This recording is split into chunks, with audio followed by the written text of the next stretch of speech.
Yo, the bar cleared out pretty fast tonight. Very, very quickly. Pretty quick. What is up, everybody, and welcome into the Losers Lounge. I got nothing for you. You're gonna have to muster it up. Buck up, fellas. I got Buck nothing up. for you if you're looking for like a sire. Buck up, Something. because we got to get through this. Nuggets win 5 games in a row. They dropped 5 games in a row here to even things out. Of course, this last 5 games, a little cursed. It feels a little cursed. We're gonna have to get into all of that. First, we're presented by DraftKings Sportsbook, America's top-rated sportsbook app. Would have hit a huge parlay tonight. Would have been a great one, but PJ Dozier goes down. All I needed was one PJ Dozier 3. You put PJ Dozier 3 in your parlay? Oh, that's how I got odds on it. First of all, I'm sorry for you, man. he has 3 in exactly 50% of his games. So it was really a 50-50. All my other parlays hit like immediately, but PJ Dozier goes down. I got Harrison Wind here with me. Is this team cursed? Maybe we'll discuss that tonight. I think it's the main topic of discussion. I don't see... I'm a man of logic, but I don't see any other way. We're going to have to get into it. I got Superstar Dev over here. The answer is yes. Yes, they are cursed. Things are just not well. Jokic, please come back. Please come back. We're begging you. We're begging you. You're watching the show. I know you are. Please come back to us. Both of you guys had brothers tonight here. Wait, your brother was here? Yeah, my brother came. Oh. I didn't know you had a brother. I didn't know you had a brother. I really didn't know you had a brother. It was very shocking. My brother is a guy that just does not come out at all, and he's like, hey, I'm going to come down tonight. I'm like, Well, he picked a bad night to come to the bar.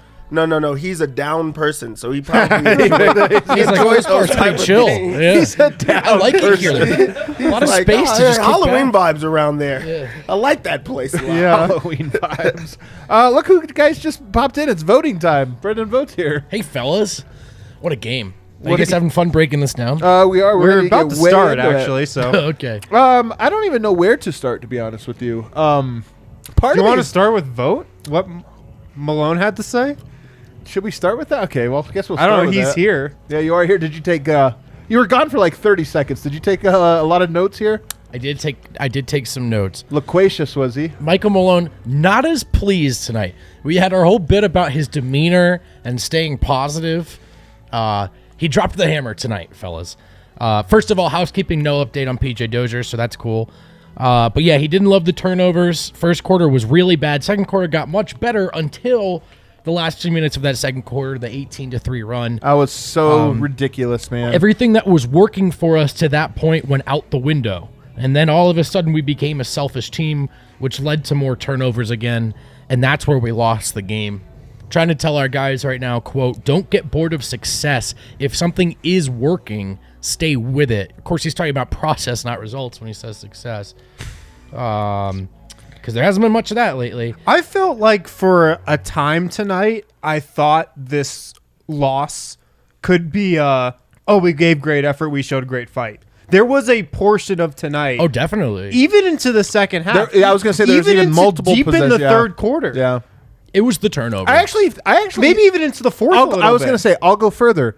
I actually think it was only that second quarter one, because the other moments where the Blazers pulled away, Simons hit some tough shots. You know what I mean? Like Anthony Simons. Yeah, but you know what? Denver's like they had a hold of the rope for most of it. Yeah, but they gave up 18-3 run, and no matter what you do besides that, I mean, what did they lose by tonight? 19 points. 19. So 18-point run, that was the game right there. And those other moments you can survive or you get lucky or whatever. This game was kind of close to being another we fought. It was turnovers that cost them the game. It was turnovers that set Malone over the edge. And that's a little bit predictable because it's a lesson they've already learned this year. It cost them. They cut back on those. They started winning. And so, I mean, I think the reason he feels upset tonight is because maybe unlike some of those other games, this was like a winnable game for a while. And I know that big stretch put it away, really, and put it past the reach in the second half. But that could have been eliminated, is I think Malone's point. Yeah, and then when you know that you're playing without your best player and also, in Jokic, every single possession counts. Every single you have to be flawless. You have to be spotless. And they went on an 18-3 run. So in a game that you're supposed to take care of the ball, that's how you stay close. You give up an 18-3 run, and not only are you giving up a big run, but you're turning the ball over, and then they're going on a run. So There was no winning in that, and you had to know that Malone was going to be upset. And also, I think I know Michael Malone pretty well after these 7 years, or during these 7 years. I think what happened at the end of the game, and we'll probably talk about that, I think his blood is boiling because of that one play that I'm sure we'll get to at the end of the game. And he always places like a lot of importance on how everybody on his bench plays, even the guys that come in at the very end of the game. It's a culture, man. It's a culture thing. It's something that he's always been about for 7 years now, and I've got to think that really pissed him off, to be totally honest. Just realized I'm chewing gum for this right now. Yeah, how unprofessional. I mean, it feels appropriate, to be honest with you. Doesn't it feel appropriate right now? Yeah, it feels like we're in a dugout. It does feel like we're in a dugout. Last note, any positives to take away? That question was interrupted. No, none. We got our asses kicked again. There are no excuses. No love for Uncle Jeff? No moral victories. Quick aside, it's morale victories, right? That everyone's trying to say, but they say moral victories. But I think it's moral victories. That's like how it's said, but does that make any sense? Wouldn't it be moral? That's a good point, actually. No. What's the moral victory? Well, the moral is the lesson that you learn. I guess that's true. That's what it is. But your morale is what you're keeping up. Yeah. Whatever. Yeah, but it's a moral victory, not an ethical victory. You're right. You're right. All right. I don't know. I can kind of see where Vogt's coming from. I just a thought I had while waiting for Malone to finish yelling at everyone. Really deep in your thoughts Can I tell you something? Can I interject here? Yeah. So I've been yelled at by Michael Malone a few times. Maybe not yelled at, but this or that. But only one other coach has ever really just. Do you guys? I remember. I was there. Do you remember why? So it was. Yeah, I remember. Of course, it was Kevin McHale. Of course, I remember. And his team had a ton of injuries. You earned this one. Well, did I? But here's the thought thing. it was a good so whoever question. asked this question earned it. So they had gone through a ton of injuries. They were like 4-and the Rockets were supposed to be very good that year, but they were like 4-7 or something, 4-8. And I asked him, is there any good lessons you can take away from being shorthanded? But like, is there anything you learned about your team? And he freaked out about it. He shut down the whole presser. He walked off. He got so mad.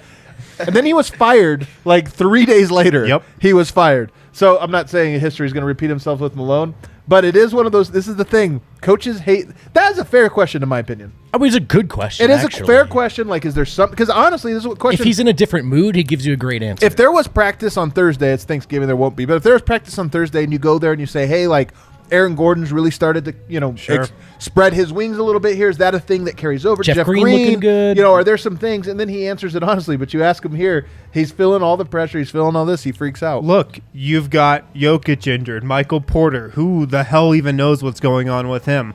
PJ Dozier goes out tonight. Bones Hyland is out. You've lost 5 in a row for the first time since the 2016-17 season. Like, you're down bad. You're feeling the pressure. And you're a 500 team right now. You're in the play-in currently. And I think like that Bulls game, he goes, wow, you guys competed, almost won that game. DeRozan hit 6 free throws down the stretch. Job well done. Tonight, it's, hey, man, you guys threw that one away. I know we're used to, the other team has more talent, blah, blah, blah, blah, blah. But at a certain point, Malone has to start coaching again and being about execution. And I think he picked a good spot because, again, it wasn't the effort, it was the turnovers. And yes, all the guys were out, but they could have been in that game had they not sort of let go of the rope. So I get it. And we know he's going against the grain of his nature every time he comes out and tries to hand out those moral victories. So this was coming eventually. Here's the big takeaway, though, because we'll get to a lot of the other things that happen. The Nuggets are not just shorthanded because the Jokic. Every single game right now, it seems like they lose somebody. Another person. Tonight, PJ Dozier goes down in the second quarter, I believe. Maybe it was first quarter, but early in the game. Maybe second. And the way he fell. Some injuries you're like, man, let's hope for good news. Let's hope for this. And, of course, they're still like, Nuggets don't have it. At first, they listed him as questionable, like he might return or something before ruling him out. Not questionable. Never. Yeah, I don't think he was ever. I don't think he was either. He came down and it looked really bad. It didn't look like your typical. It didn't look like. To me, it looked like something has to be torn there. And the fact that he could not even stand up to walk out, he had to be carried out by, I think, Vlatko Čančar. I can't remember who else was trying. Good thing they called him up for the G League. Yeah, just for that. Yeah, we need it. Honestly, I really worry about PJ Dozier because as much as he has had an up and down, mostly down season, so has that entire bench, I do think that he's a talented player that is easily, in my opinion, even you talk about that second unit, who are some guys that Jermichael Green to me. We'll talk about him a little bit later. Maybe he's not a guy that deserves a spot in there. PJ Dozier's bad as he was. I'm still like, yeah, they need him. Like whatever it is, they need him. PJ Dozier, this might sound crazy. It might not. He might be more of a playoff player than a regular season player, just because the bench has been so bad, and he's kind of a weird fit with that group they've got on the bench. 100%. And you can totally see how he would be so valuable in a playoff environment because you play the bench less, and he'd be playing with the starters more, and he's such a good defender that you could use him. So if he's out for the year, it's a huge loss. And also, Zeke just got back. So you can slot PJ back to 3 now and not 4. He just had to go through that again. Not to mention, and we're going to get to this in a little bit, but Zeke's been playing well. I like how he's they're playing. trying to start figuring out who are the guys who are not the guys with that second unit. And I honestly think they were getting closer and closer to figuring it out. And PJ could be a huge part of that. For him to go down tonight on a game that just didn't, like, it's not that Malone shouldn't have rested PJ Dozier, but on a night that was like, it didn't matter, the game doesn't matter, this or that, it's painful, man, because he's a piece. Yeah, and a big thing of what you just said is that it was a game that really didn't mean much. Heading into the season, that was a big emphasis for Coach Malone was PJ Dozier's health. Right. He brought it up on multiple occasions when just talking about, the team. And then also, you have to remember that PJ Dozier is playing out of position. This is a guy that's just kind of doing whatever the team needs. And he's he's a big guard, but he's also now playing at the wing and the power forward at times. And he's not those things. Right. So this is a guy that's doing whatever he has to and trying as hard as he could to just basically fill this void for the Nuggets. And he hasn't been playing to his up to par or whatever to how he's supposed to be playing because he's playing out of position. I've seen 2 tweets from Nuggets players for pray for PJ Dozier. Yeah, me too. Already. Not so that sucks. That really sucks. Well, guys, man. don't forget, on a personal level, he's in a contract year. Oh, it's PJ terrible. Dozier has It's never terrible. brought. No, look, he's not going to go hungry. He's made a little bit of money but he's never had that big contract. That was coming up for him, where he got the little bit of stability, which for him. How much did we talk about that leading up to the season? Of course. And this was a year, and by the way, his health was a thing, but this was the year that you would expect he could sign a 3-year, $10 million deal. That's enough money that's hey, whatever else happens in your life, really, or your career, you're going to be okay. So for that to kind of have to kind of flash before him, hopefully there's good news, and this isn't as bad as it certainly appears to be. But from the Nuggets' perspective, there's just no question to me that you looked at the emergence of a Jeff Green. You look at the Zeke Nnaji starting to come in. Bones Hyland, we think, can be a player. Even, guys, shout out, Facu's been playing better lately. Honestly, he's actually had more good games than bad games over the last 5. Third game I have noticed now where Facu and Zeke play together. Right. And between the two of them, it looks better. Right. So there were some things happening with that second unit, and I really think PJ Dozier could have had a part of it. So it's just really, to me, it's a big loss. It's a really unfortunate another loss, another layer to all of this for Denver. Might not show up immediately into the regular season, but as you mentioned, I do think their best form featured him as part of a rotation. Definitely, yeah. Oh my God. It's rough, man. So dark, dude. It's rough. Before we take our first break, let's get to the Bol Bol thing. Actually, do you have the clip, Kel? Is Kel not there? I think I missed this live. I think everybody on the internet has retweeted it. So just look at the internet. Retweeted it. Yeah, you can look at Dev. He retweeted a clip of it. The final, Bol Bol doesn't play. We thought, as shorthanded as they were, maybe he'll get in the game, maybe he won't. Tonight, he doesn't. He's not really in the rotation.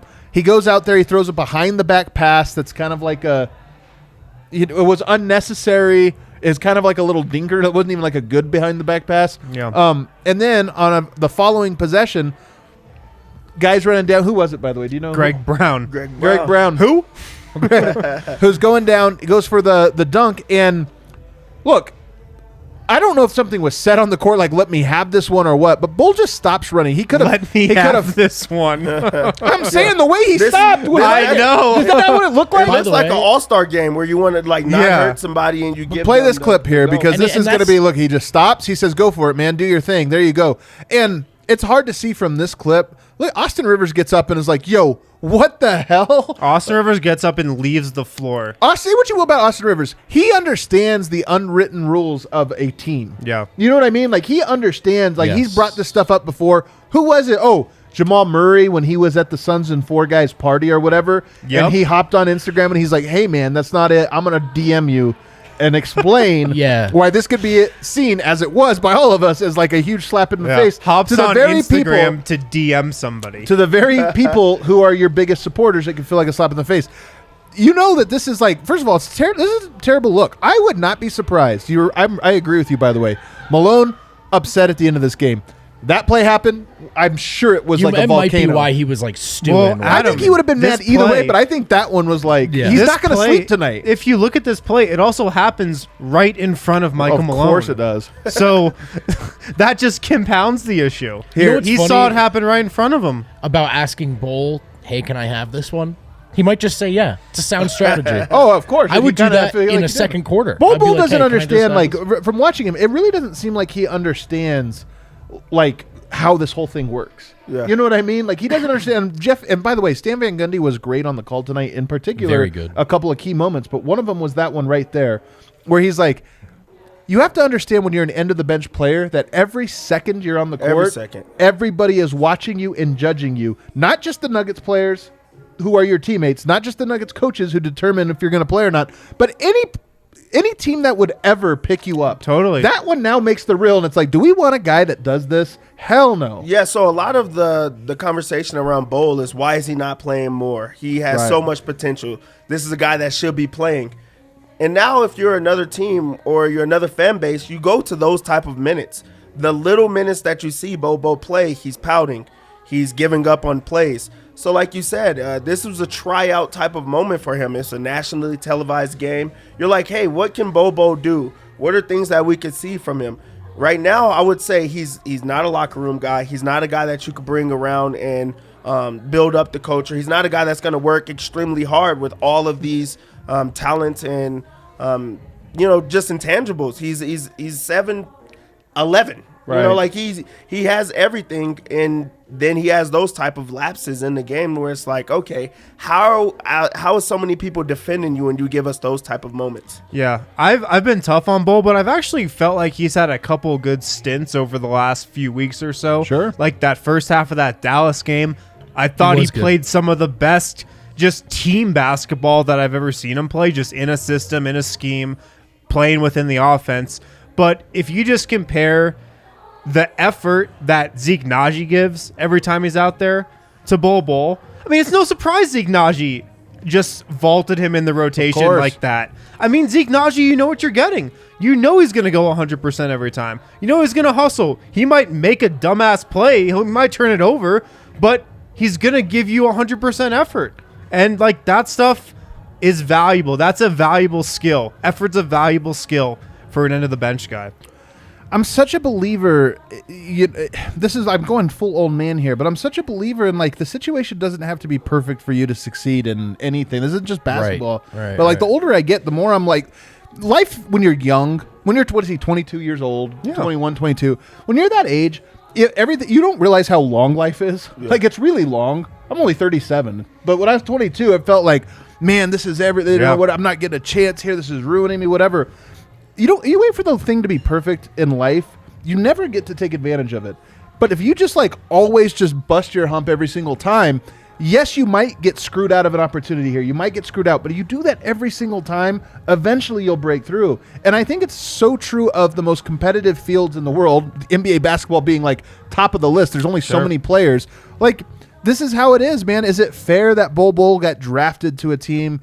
Well, maybe it was because everybody else passed up on him. But I'm saying, like, was it fair that he didn't enter a situation that was perfect for him to fail and do this? No, like, he's had to go through these ups and downs. But we're 3 years into this. He had an opportunity tonight to impress, maybe earn some more minutes. And instead he chose this path and to do that. And it's so disappointing, man. I honestly don't know if he'll play again. Yeah, what message are you giving to the team? What message are you giving to those other end of the bench guys? I don't even think Malone needs to worry about that. Because I think the team received the message themselves. Yeah, for sure. But I'm just saying, when you try to defend or when a guy like tries to make a case for themselves, like, I understand that Bol Bol is frustrated, but what message did you give to everyone? That I will give up on you on these type of times. Or also, it's like, I can't play people over you because these are the type of minutes you give. Things aren't going your way and you're pouting. Things aren't going your way and you're giving up on everyone else. I know a lot of this is going to be like, okay, he didn't lose the game, but also he's not sending the right message, and playing him wouldn't be the right message. Right. Like, he made an already tough situation even worse. I'm disappointed in Bol, but I'm also kind of sad for him. I really am. Like, I don't know if he'll get another chance, like at another team. Like, this is last year in Denver. Maybe another team takes a flyer or a camp invite or this or that, but I don't know that it's going to be the way a lot of the fans, like fans love Bol. They love the idea of him. And I get it. Like, I love the idea of Bol too, man. I want him to exist. But I've just heard too many stories. When this happened tonight, I just am not at all surprised. I've heard too many of these types of stories, and I don't know that you get that many opportunities in this league. A lot of guys think they're getting a lot, and they just disappear. They dry up quick. The guys who get one opportunity to redeem themselves after another are, lottery picks, first round guys. Yep. If you're a second round guy, if you are an undrafted free agent, leverage is in the other side of the table. You get one shot a lot of times. And Bol is so talented, and he's so intriguing, and he's done it in the past at times where he might get another shot just off that alone. But normal second round picks, this kind of stuff happens. You don't get another shot. Yeah. We don't have to go on him too long. It just was a really bad garbage stint, maybe his worst garbage stint that we've had because of those high profile. It was just an exclamation point on a bad night. And when Vogt said that, Michael Malone was so pissed and that there was nothing to take away. Yeah. Knowing Michael Malone like I think I do, I know that really, really ticked him off. Yeah. All right, let's take our break. On the other side, though, there are some positives. Zeke Nnaji is one of them, and I want to talk, and I'm going to share with you a stat about Zeke Nnaji that I think you guys might be interested in, interested to hear. Make sure to pick up some Mile High City Copper Lager from Breckenridge Brewery this week. Great beer. It's the beer that we drink watching Nuggets games throughout this entire season. We've still got a lot of season left to play. We got a lot of Mile High City Copper Lagers to drink. So make sure to pick some up from Breck Brew. Pick some up from your local liquor store, your local grocery store as well. If you're out at the Breck Brew Farmhouse, check out all the beers that they got on tap there. Check out their food selection as well. If you're local, stop into the DNVR Bar. We got tons of Breck Brew options on tap. Beer for definitely everybody. Also, Snooze Sleep, the Snooze Flip. Snooze Sleep hooked us up with a lot of these Snooze Flip mattresses. They're awesome. Customizable, the most universal mattress on the planet. You can customize your sleep experience to fit your needs.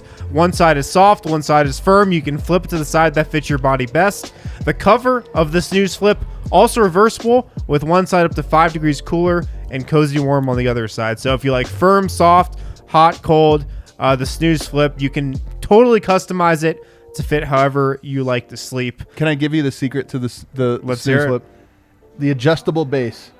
The adjustable base. I told you guys about this, right? The base, and it will raise you like this. You want to watch TV in bed or work in your laptop, raise you like this, or put your feet up or do this thing. All these different, and then it has a little remote. I'm telling you, game changer. Wow. Well, that adjustable base, you can get $250 off. It used to be for old people. Do you remember this on TV at night? They had the old people, it's like if you're in a hospital, they have this feature. I'm telling you. I am envisioning a hospital bed now. No, but I'm telling you, you get it to your own bed, and all of a sudden you're like, you know what? This is kind of nice. Yeah, it's kind of nice. No, it's not. It's really nice. Yeah. So you get $250 off the custom base, the adjustable base, with the code DNVR. You're also going to get $250 off the mattress too. So $250 off the mattress, $250 off the adjustable base when you use the code DNVR at snoozesleep.com. Check it out. All right, we're back here. Let's get into some. Let's get something funny on the time to some positives. I'm gonna start with Zeke Nnaji. Okay. I thought he was very good tonight. I thought Zeke Nnaji has been good. He's been knocking down his shots. Yep, he has been knocking down his shot. And I even think defensively, he makes rotations. He does things well. I honestly have a lot of confidence in Zeke Nnaji. What's crazy is he now has one fewer 3-point made this season than JaMychal Green. One. Isn't that insane? Yeah. He's played 200 fewer minutes. That's wild. Over 200 fewer minutes. And he has one fewer 3-pointer. Yeah, I mean, it just kind of goes to show that he understands where to be on the floor. His spacing is there. He has a high IQ. He understands where to be, which is, pretty wild because that's coming from a vet who's been in this league for so long, but is now in a situation that he has to score. And then, Zeke, who's really young and just kind of understands what to do. But you want to talk about a guy understanding his role on the team and understanding how valuable those minutes are. He gets an opportunity, he's going to be up for those opportunities. He's going to try to go after every single rebound. He's going to lock in on whoever he's defending. It doesn't matter who his person is. He's going to try his hardest to be out there. He gets 7 rebounds in this game and knocks down the 3 ball. What more do you need from a guy like that, especially an end-of-the-bench guy? So he really does understand what he's supposed to do in that game, and that's something that you could take away and understand, like, okay, I'm going to play this guy because he's going to give his all. Knowing your role is like half the battle when you're an 8th man, and I don't think Zeke's more than that, at least at this moment, like 8th, 9th, 10th guy. But he knows his role and he does it well. And here's the thing, Harrison, his energy on defense is incredible. Yeah. He doesn't always like he's not that long. You know, he doesn't always get to the spot. He's not that he's kind of a tweener and that he's not the smoothest guy either. I don't care. I don't care. Herky-jerky. I actually feel like this serves him because one of the things that sucked about this summer was he was exploring his game, and it's like fully explored, nothing's there. Like, let's go back to not exploring it. So I actually don't mind that he doesn't have any of that because it's like just nobody expects him to do it. But his energy on defense is consistent. He always plays hard, and that again, that's half the battle. Yeah, he can be a star in his role, and that's what you're looking for when you're searching for role players. And the 3-point stat, I mean, it speaks to Zeke shooting it pretty well from 3 this season. And I'm just so happy that we never have to talk about that Summer League again because he's just done this. It's officially buried? Right. We never have to mention it again. Okay. Because we probably will, though. We don't have to, though. What about preseason? No, we don't have to. Okay. Because you actually don't have to. Because in 2 regular seasons now, that's true. Which matters one and a quarter, but yeah, 500% more than any preseason or summer league game, he's knocked down the 3. So we never have to speak of that again. But that also speaks to how ice cold Jermichael Green's been from 3 throughout the year, and he's even been a little hot recently. He had 2 threes against the Suns. He had a 3 tonight. Right. So it speaks to both those things. He's at 22%. He's at 22% on the season. Yeah. It's funny, I debated with my Locked On co-host, Matt Moore, about this, not on the air, although we'll probably have to do that again. Maybe tomorrow we'll have this debate. But we debated this. We went back and forth about, Jermichael Green, Zeke Nnaji, who deserves, quote-unquote, deserves the minutes. And, I wasn't fully in on one side or the other, but I thought, Jermichael Green does need to be evaluated for what he's producing to this team, this or that. I think I'm ready. To say I just think Zeke is a better player, and Jermichael Green, he misses a lot of defensive assignments. He's kind of too small to be playing the position Denver needs. And the fact that we are now, 18 games into the season, and he's just not finding a shot. It's not like we're 5 games into the season. Correct. I actually feel pretty... And Zeke Nnaji, by the way, Denver used a first-round draft pick on him. It's not like they're not invested in him actually turning out to be good. I think that Zeke Nnaji probably deserves an opportunity in this rotation. See, when you go through deserve versus like who's been, playing better, I think that's where it becomes the battle. When you come to deserve, I think that you're looking at it as Jermichael Green is a veteran and also like familiarity. So like instincts start to kick in. He's seen this before. He knows what to do when the moment's bigger. And then but he misses assignments. One of the things about being a veteran player is you don't like make mistakes or this or that. But he's even doing that. Yeah, I think so. But also he's playing a lot more minutes. It's not to say that Zeke wouldn't miss those assignments if he's going against other people's starters or if he's playing a lot more minutes. So I think it's really just like him going through the motions. But also, like on the flip side of that, Zeke Nnaji is only going to learn if he plays a lot more. Right. You could only trust him if he's playing those type of minutes, and we've seen how good he's played alongside Jokic. Everybody looks better alongside Jokic. So these are like learning type of things. So I think it's just really just like this is a guy that has the time. This is a guy that hasn't done it or haven't seen it yet. But I'm starting to flip on that side as well. So you're not there. I'm not there quite yet. But I'm starting to get there. Do you have confidence if Zeke Nnaji, let's say Jermichael Green, we find out he's out for 5 games. Do you have confidence Zeke Nnaji would do as good of a job if he stepped into that role as J. Mike would have Absolutely. done? Okay. Especially in the regular season. Yeah. I think it really does matter. Yeah, also, I think that's the only way that you'll learn. Really, that's the only way that he could get there. I'm not sure either guy's in the playoffs, though, to be honest with you. That's why I said 8th, 9th, 10th guy, because they're maybe every now and situationally in a playoff game. Look, I think it'd be a different conversation if the Nuggets were, not 9-9. But they're a 500 team right now, and the bench has looked like shit all season. Yeah. It just is what it is, man. So which side are you arguing here? Zeke Nnaji. Okay. If the Nuggets were at the top of the West and winning, and the bench looked solid, and JaMychal Green was looking good, this really wouldn't be a conversation because you just always give those minutes to the vet, no matter how good Zeke Nnaji looks. Yeah. But Nuggets are a 500 team right now. They're in the play-in. They need some energy. They need some They need some spirit. They need some fire, and Zeke can bring that. So I think he deserves the minutes. You also think about it. It's funny, man, talking to George Karl now so much and doing that show with him because he really just hates young players. I mean, you talk about a coach that doesn't like young players. George Karl really, really doesn't see him. And you look at a player like a Bones High, like Denver's young players that could be assets that you say, okay, what's there to trade? You really look at, outside of your big star players, you look at Bones Hyland, you look at Zeke Nnaji. If Denver ever wanted to upgrade and say, hey, let's try to get one more veteran piece that fits our routine, part of our top 6 or 7, like who is that? One or both of those guys are guys you'd have to get. And right now, Zeke Nnaji has no value. I think he would, though.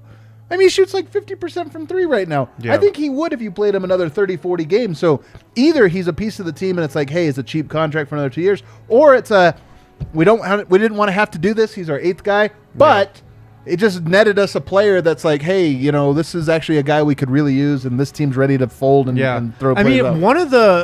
one of the issues I think I've had with just the construction of this team and how just things have gone is the end of the Nuggets bench is like a little unplayable. Right. Maybe not unplayable. Some of those guys are like Marcus Howard, Bol, but some of those guys just also haven't played, so you just can't really trust them. Vlotko. Denver does have, I think, too many of those guys. Right. You probably need two guys backs per roster that are like projects, whatever. And Zeke was, so far this season, has been kind of flirting in that territory. Yeah. He's got to jump over to the side of, okay, we trust this guy if we need to put him into the rotation. Right. And the only way you get there is by playing. Another guy, it's funny we haven't hit Jeff Green yet because I want to hit Aaron Gordon, who is just, I tweeted about him a lot tonight because I'm so impressed with him. I'm so impressed with what he's done in Jokic's absence, just getting to the cup, just constantly putting his head down and trying to go to the basket. And, his handle's not very tight. There's parts of his games that I think are very frustrating. I think part of why I'm so enamored with him as a player is where I have him. Like, he's way better as a 4th or 5th scorer than I thought. Mm-hmm. You know what I mean? Like, he's really good at getting to the basket. He puts his head down. He's a mismatch. He's smart. He knows how to do these different things. He guards. He can do so. I'm just so impressed with him. And he's one like really bright spot, even though he was only 5 of 9 tonight, 11 points. I look at some of those things and I go, Denver needs this version of him all the time. When Jokic comes back, when Porter comes back, when Murray comes back, when they have all these guys, if he can attack that way, no team has somebody that can guard Jokic, Murray, Barton, and Aaron Gordon if he's attacking, and Michael Porter on the perimeter. Like, there's something there, and that I'm seeing it more this season, and I'm really seeing it more over the last 2 weeks than I've saw at any point last year. Yeah, what I love most about Aaron Gordon right now is that his game is just adapting. Like, at different and key parts of the game, they need him to do things, and he does them. Right now, his game has evolved. First, he was shooting 3-pointers. Now he's getting to the rim because they need more of it. Now he's creating mismatches. It's not even like he's seeking them out. He just knows when he has a mismatch, and he's just so strong. He's also like an incredible defender, and he's also, his confidence is just seeming to grow. Even though the losses are starting to compile, he's still like playing at a really high level. And when Jokic gets back, if we could get this component of him and just this, like him playing at this high level, that's just going to be a duo that actually it was already good, but it's just going to reach higher levels. The other guy that deserves a big shout out is Jeff Green, 24 points tonight. Plus minus isn't great. 35 minutes, he's minus 22, which is second worst on the team. But 24 points, 4 rebounds, 3 assists, 3 blocked shots, 9 of 16, including 3 of 4 from 3. Easily the king of the game tonight. I mean, the DraftKings king of the game. I just DraftKings king of the game, man. Very easily the DraftKings king of the game. I just gave him an A in my grades. You're giving him an A. Yeah. Look, I was looking up Jeff Green's game logs from last year because I was like, how many times did he score 23, 24 points? He didn't score 24 last year, but he scored 23 a couple times. Scored 22, scored 21. It's like he scored the ball last year. And people were getting on Jeff Green earlier in this season. Really, well, for the last several weeks. People were. I like it. No, I mean, he was doing it. I was. No, and honestly, I was. Yeah. his energy level is still. He's got the Wilson Chandler speed to him. right, but he had the You know what I'm energy talking level about? I thought of like a 13-year vet who was in the first month of the season. Yeah. And Oh, sure. yeah. Sure. And like we could criticize him for that because it was really bad at times. But he can still score. He can still hit from the mid-range. He can step up and be an offensive focal point when you're down this many guys. Well, we got podium game, second game in a row. We heard from Jeff Green tonight. He's kind of the face of the Nuggets lately, to be honest. No kidding. Who was the face of the Nuggets? Wasn't Barton tonight. Bart, we'll talk about him later. He was really bad tonight. Yeah, you know what's funny though? You go back, you see his box score: 8 rebounds, 7 assists. He did turn it over 4 times, but it's kind of the seeming passivity and the hesitancy on the drive, and the turnovers. It's funny, man. Minus 24 also sticks out quite a bit. Sure, but I mean, yeah, what are we individual doing? plus minus? Yeah. He just didn't look like he had a lot of aggression to him tonight. He did not look like he wanted to drive the ball, which is. I mean, he didn't take a shot, I don't think, in his first stint, or he took one. I don't remember. And then 3 of 6 from 3 ends up buoying his night. But he looked really tentative on the drive, which is curious because he was not on that injury report. That's the thing about this is one. I mean, I guess Denver could, like, if he was injured, just sit him too and be like, we're probably not going to win these games anyway. They lost by 19 tonight, and maybe just rest everyone. But then I also wondered, if there is, like, because he's missed so much time lately, I wondered if there was, like, it wasn't reported, but I wondered if there was a games played clause in his contract. Because he looked to me like a guy that could have used a night off tonight. Yeah, maybe. Maybe they just felt like it was a winnable game. Like you said, Malone loves those division games. We talk about these games as if they're not winnable, but those guys always believe they're winnable. Like, they do not have our perspective. That's why they're NBA players. 5-point game in the first half or whatever it was at one point. The Nuggets led at one point. Anyway, Jeff Green, what was the message tonight? Quote, "We can't allow teams to outplay us at this point." I think meaning effort, hustle. "With all the bodies we have gone, it's going to be a collective effort that we have to maintain throughout the game." On the second quarter run, and what was ultimately another talk in the locker room after the game, quote, "Some guys stepped up and said their piece, and then we move forward." Who do we think stepped up and said happened. something? We've got to put this game behind us. We've got to collect our mentals. There was a follow-up. Is it hard to collect your mentals right now, given these injuries just keep piling up? Jeff Green says, no. As pros, we have a job to do, regardless of who is on the floor. On PJ Dozier, he's bummed. He's just bummed. He's mad he got hurt. We also spoke with Monte Morris tonight. God, I feel so bad for PJ Dozier. Monte Morris was emphatic. Yeah, me too. Monte Morris spoke. It was probably a different tone that I've heard from Monte than I've heard all year. Interesting. We just got to be tougher. Nobody is going to feel sorry for us. We have enough talent to compete. We just have to be tougher. We're getting punked out there. That's not who we are. We ever have been. It's not fun getting beat 20 plus. Motherfuckers putting it between their legs. It's embarrassing right now. That's the other part of this Bol Bol. And I'm going to go back to it, but is the other part of it is like a guy going through the legs. It is a thing where you're kind of like, hey man, they're putting it on. Yeah. They're putting it's it like on a right dunk now. contest out there. Let them do it. This is kind of we're all having fun here, right? That's what Dev man. said earlier. It was like an all-star game. That's what it felt like. That play. Yeah, so those were, a bunch of different quotes, a couple of ellipses in there, spliced it all together, but that was basically the highlight reel of Monte's multiple responses in which he seems a little fed up too. I think they're sort of I think they all had the same perspective on this one. They didn't want to just chalk it up to being shorthanded. They felt like they could have played better. On PJ, Monte says, "We don't know anything, but it just sucks right now." Everyone kind of embraced him in the locker room because you never know what someone is going on through on or off the court. Prayers for PJ. He's a really, really good friend of mine. And then just for what it's worth, he agreed with Malone's major takeaways that they just keep going away from what works. In all these games, we can highlight little stretches where, wow, they're making a run. Oh, wow, they grabbed the lead.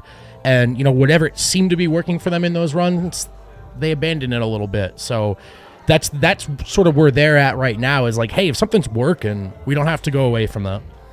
But this was not the Orange Slices moral victory presser tonight. Yep. No way. Do you mean morale victory? Whatever, dude. Whatever, dude. They used to say there's no dumb questions, but every time I ask a question, everyone looks at me like a fucking idiot. Yeah, I just don't ask him. Yeah, that's a good. I gotta just stop talking. Let's take a break. On the other side, we can kind of wrap up with some final thoughts before we get into Thanksgiving. Answer a couple super chats and Go take a few home. days. Take a couple of much needed days off from the Denver Nuggets. This is a new sponsor of ours, guys. Saturday Neon. SaturdayNeon.com. What this company is they design and manufacture officially licensed collegiate logo LED neon signs. So just envision like a sign in a bar, like Bud Light, Coors Light. But these are really well done, huge signs of your college logo, your college mascot. They're massive. Yeah, we have the CSU and CU ones here in the office. They're massive. They're really cool, super well done. It's a Denver-based company, locally owned and operated. Free shipping with them as well. Kind of customizable. You get like a dimmer remote with them as well. Easy to mount. They look awesome anywhere in your man cave. Throw one in your kitchen. See if your wife or girlfriend says anything. Don't tell them I said that. They probably won't notice. Yeah. But great Christmas gift idea as well. So SaturdayNeon.com. Use code DNVR10 for 10% off this purchase. Great idea for a Christmas gift for a big college sports fan. If you're looking for a gift for one of those people. This week on DraftKings, of course, Thanksgiving. Be thankful for free bets on Thanksgiving.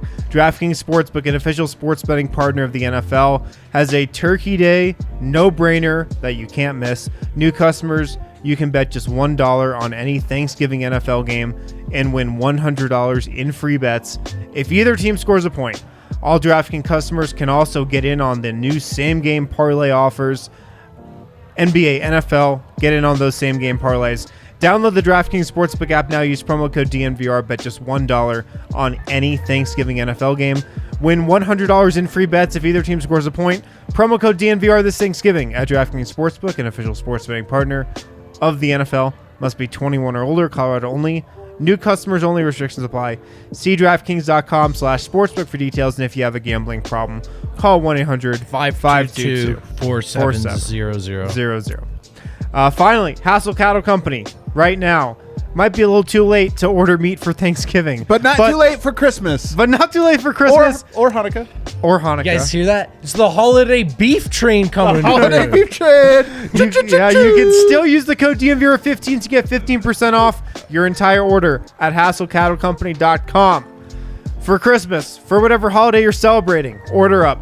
HassleCattleCompany.com. They've got all you could want. Use the code DNVR15 to get 15% off your entire order. Pull together with a couple friends, spend over $200, get free shipping as well. I'm telling you guys, do it. Do it. Use code DNVR15 for 15% off your purchase from HassleCattleCompany.com. Do it. Do it.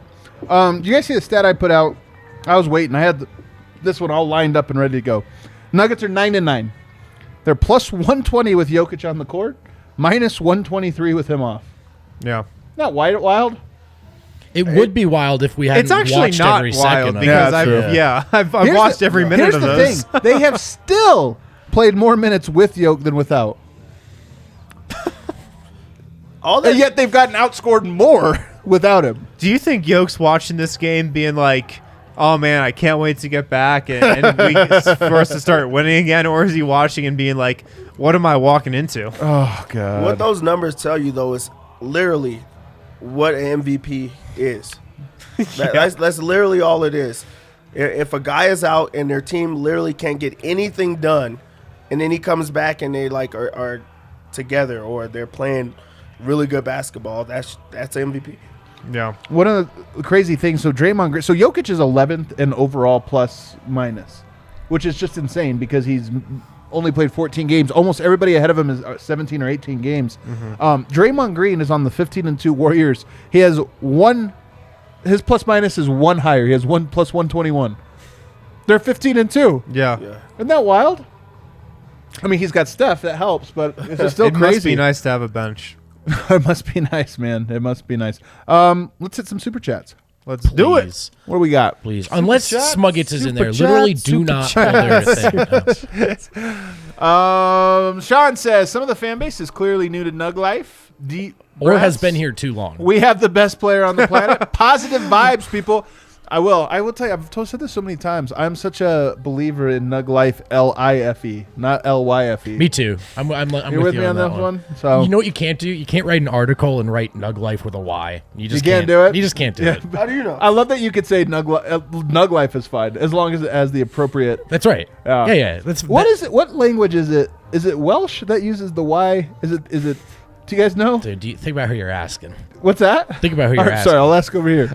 It is. I don't know. Where the Y becomes, you know what I mean? Is it? No, I thought The Y. Well, the Y becomes like the double L's become a Y in Spanish, but that's not what you're talking about. And if you put a 4 where the Y is, then it will be Ebonics.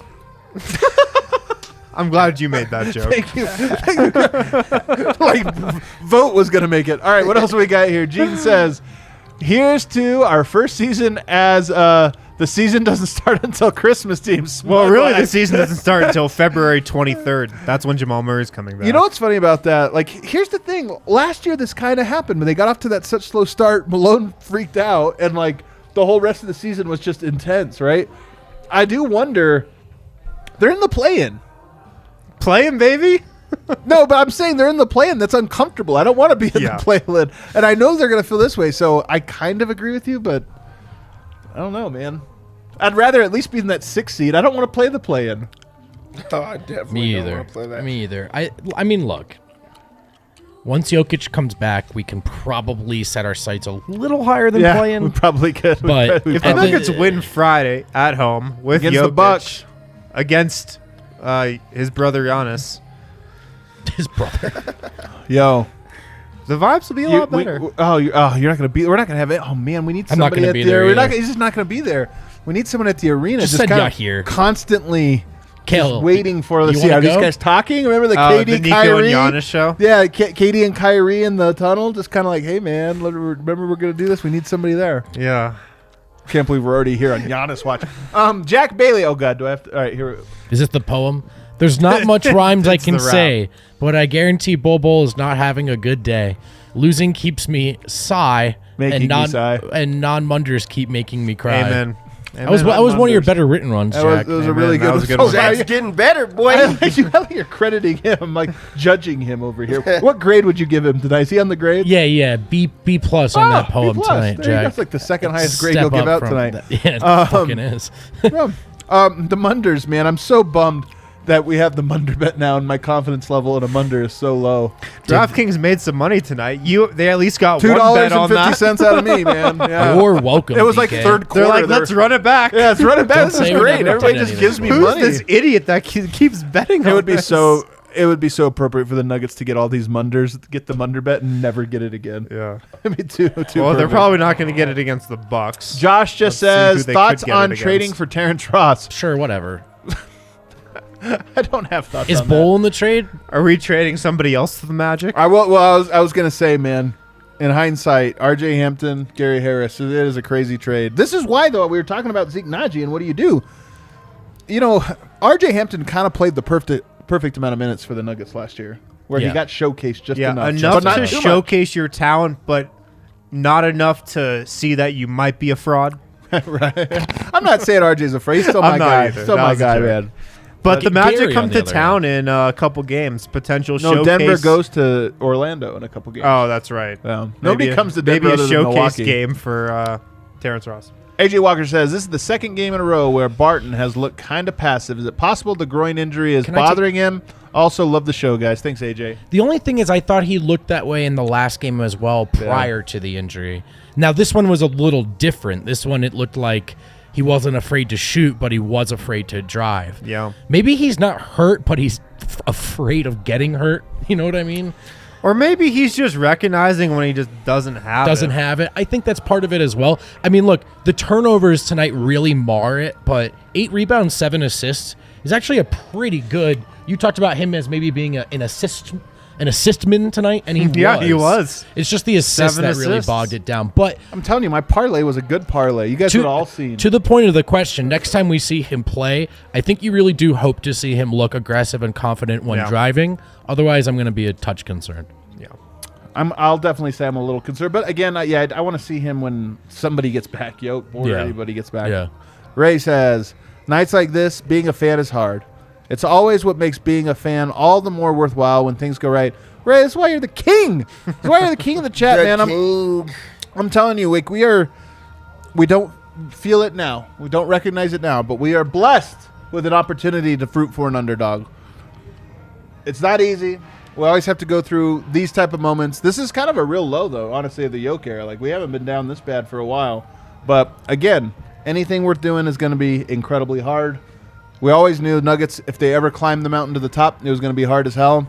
This is another chapter. It's extra hard. Extra hard. This is it's a tough chapter. Tough chapter in the story. This is when you're watching a movie, especially if it's like an action movie. There's the one scene where it's like, how do they get out of this? Right. They're trapped in the car and it's sinking and there's sharks and there's no way they can get out of this. This is the scene the Nuggets are in right now. It's like, oh my gosh, they're in a hole. They just have to dig their way out.